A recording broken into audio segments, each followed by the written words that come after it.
Hi guys, welcome back to the channel. So today I'm going to be talking to you about some of these problems which I've been having with my Thinkrider X7 Pro. So I bought this a while back. Actually, it was a gift from my girlfriend, but anyway, so it was about £400 2 years ago, which back then was pretty cheap, but actually now that's within the range of normal smart trainers. So it's had a pretty tough life. It survived moving between cities, moving countries, getting shipped across the world, and it seems its rough life is starting to catch up with it. So let me quickly take you through the issues I've been having. So it all started when I wanted to do a workout. It was pretty simple, 2 sets of 225 watts for 20 minutes each.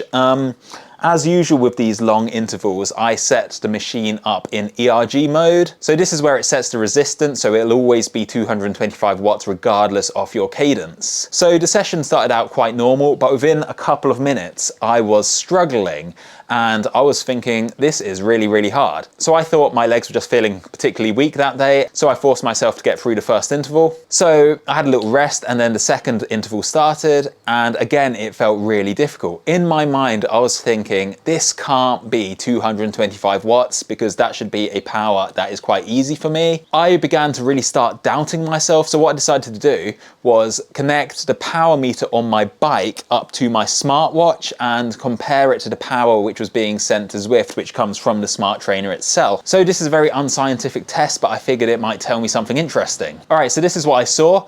As you can see here, the power coming from the smart trainer is consistently about 20 to 40 watts higher than the bike's power meter. So this was just the first test, so I figured it's not very reliable. So what I did is I went off and I calibrated the smart trainer according to the manufacturer's instructions, and I did the same with my bike's power meter and decided to try again. So here I am on another day, and this time I created my own erg mode workout. I also connected the bike's power meter to my bike computer rather than my smartwatch. So let's see what the differences were this time. So the first test was 130 watts, which is pretty low, and then it went up to 170 and finally 210. So it's a nice range. So if there is something wrong with it, I should be able to notice. So the first test is at 130 watts. As you can see, the bike computer, which is attached to the bike's power meter, is again around 30 watts higher. I should mention here that the bike's power meter is a SRAM single-sided crank, and these have been tested by all the big names and are supposedly pretty accurate, hence why I'm leaning towards the smart trainer being off. Right, moving on to 170 watts. As you can see, it's the same thing as before. The smart trainer power is 20 to 40 watts higher than the bike's power meter, not good at all. And finally on to 210 watts, still the same thing.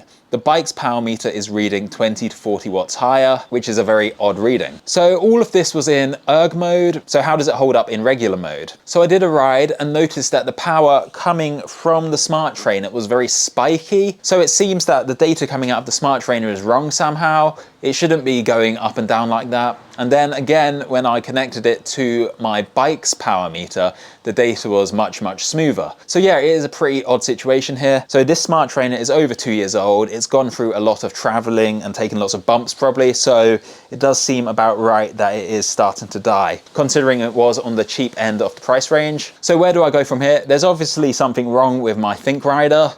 So obviously I don't really want to be spending loads of money for a new one because they are quite expensive. 500 quid on a new smart trainer is something I don't want to have to do. For now, I've been fine setting the smart trainer to only use resistance mode in Zwift. So what that means is it's only providing resistance, it's not providing power data. The power data will come from my bike's power meter instead. So that's okay for racing in Zwift. It does get a bit annoying when I want to do some structured training.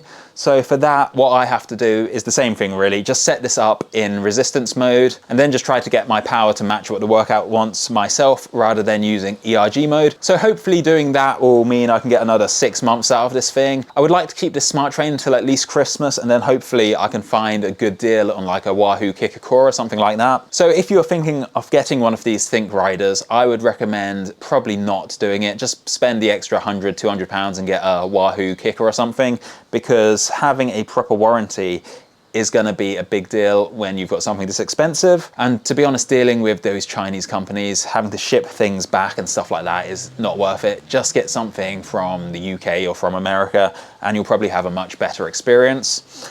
All right, that's it from me. I will see you in the next video. Thank you for watching. please like and subscribe, and I'll see you in the next one. Peace out.